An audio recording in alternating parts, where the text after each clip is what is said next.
Hello everyone. Tonight I'm working on the Bach Chaconne.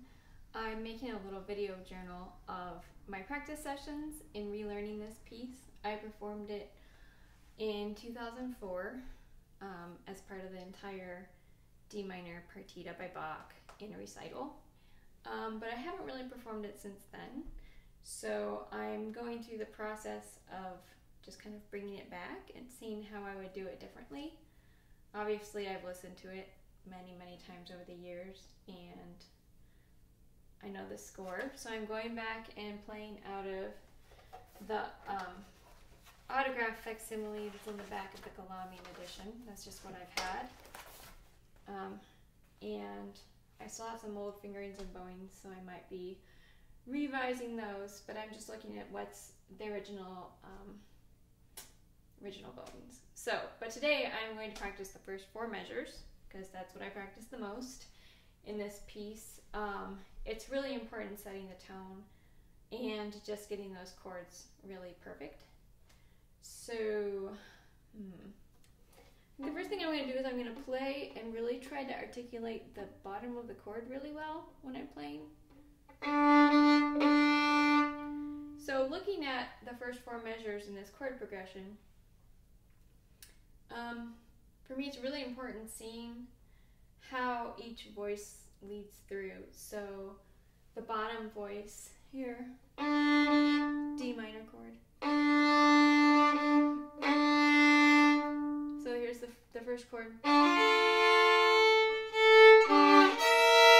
So it's D to D on the bottom.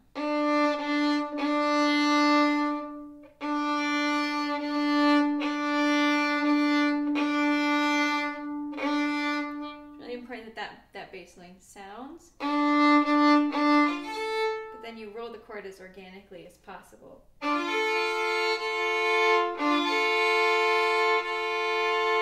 Last time around, I thought I had to play this more like solid block chords on absolutely everything, as vertical as possible, almost like an organ approach to the chords. I think I actually double rolled. I think I actually played the chord again on the 8th note pickup. Like, nobody really does that anymore, so I guess I'm not doing that. Certainly not what Bach wrote.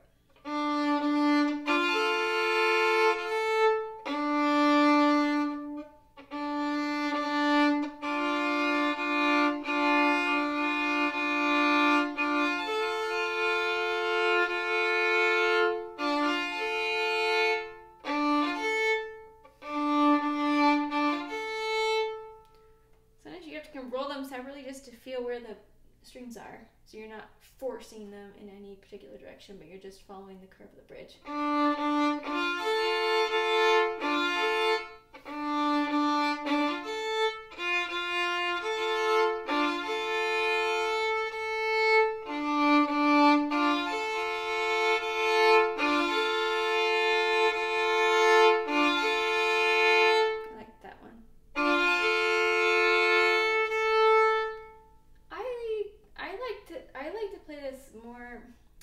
Sort of legato and melty. I think it's my modern violinist part of it.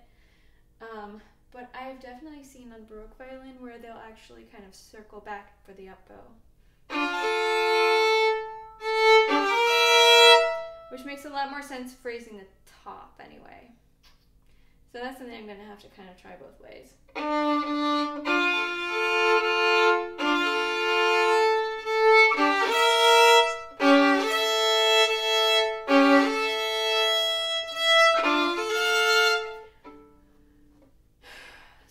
If I leave the bow on the string and kind of like really shoot that up bow,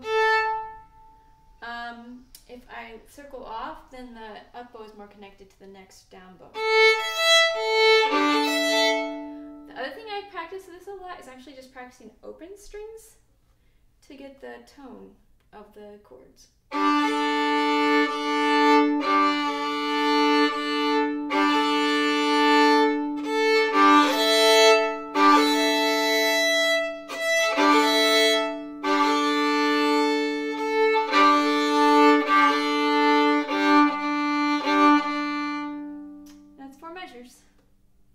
And I'm going to try it where I circle off and then play.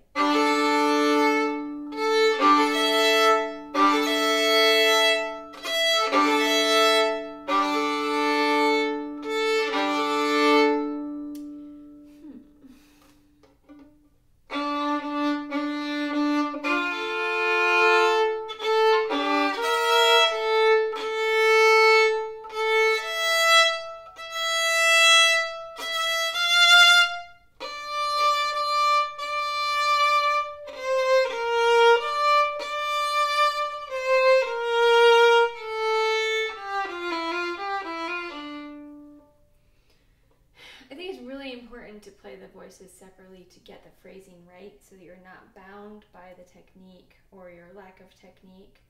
The other thing that's really hard for me on day one of practicing is that I've heard this piece really perfectly, and when I'm practicing and I'm hearing what's coming out, it's really imperfect and not in tune, and so it's kind of hard for me to just concentrate on getting one thing practiced really well. So, what are my goals? My goals were to set phrasing with the voice leading, getting the bottom note to sound really clear as I practice these 4 measures, and yeah, that's really the most important thing, because that's the just beginning of this whole massive journey. So how you set the tone is just really important.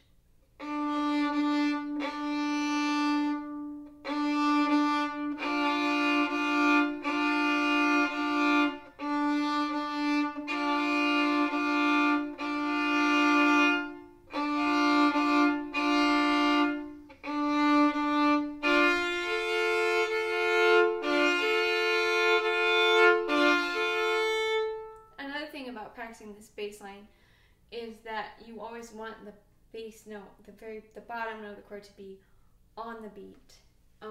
Again, when I was playing this 15 years ago, I was putting what I thought was the melody on the beat and playing the chords as grace notes to the beat. But since then I have learned differently. So now I'm doing it bass note on the beat.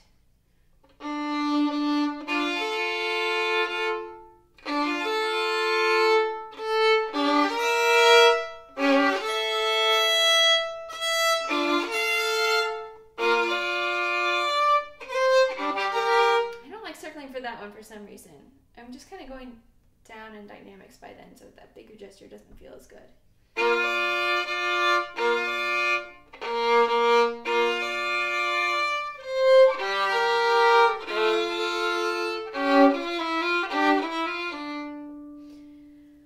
The other thing that I try to do, obviously you can't make everything better at one time, and there are a lot of layers to this, musically and technically. But I try to, if I'm eliminating layers, I try not to eliminate all the layers. I try to leave something the same way it's going to be a performance tempo, whether that's the tempo or, I don't know. So that time I feel like I had to kind of do it at tempo to see what the pacing was. And then I'm going to do this again with just the bass line.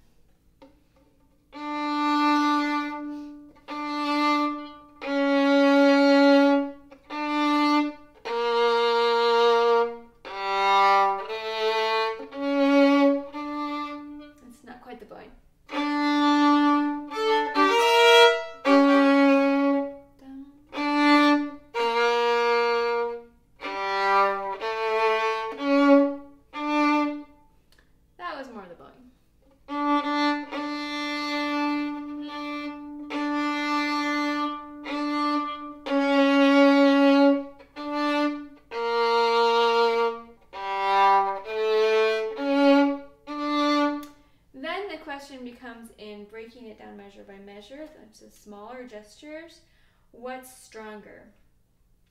The half note on the second beat, the half note on the second quarter note beat, or the quarter note on the downbeat? So it's 2, 3, and 1, 2, 3, and 1. So deciding whether I'm going to make that downbeat stronger or make the first chord of the gesture stronger is an interesting problem. I might not decide that in the next 2 minutes, but it's definitely something I'm going to listen to this time around.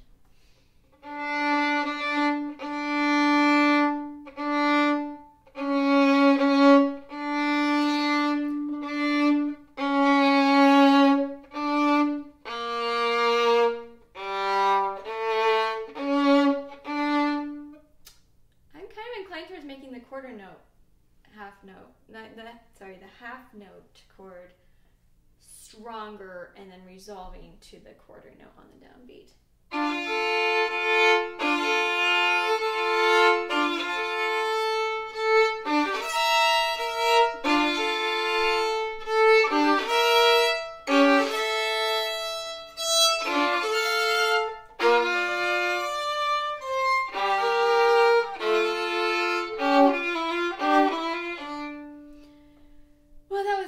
But hopefully something musically is coming out of this practice, and so there's some shape starting to emerge, which I feel is the most important thing in a first practice, is actually to understand the shape you're creating and cleaning it up from there, rather than just getting locked into a very bland version. So one more time.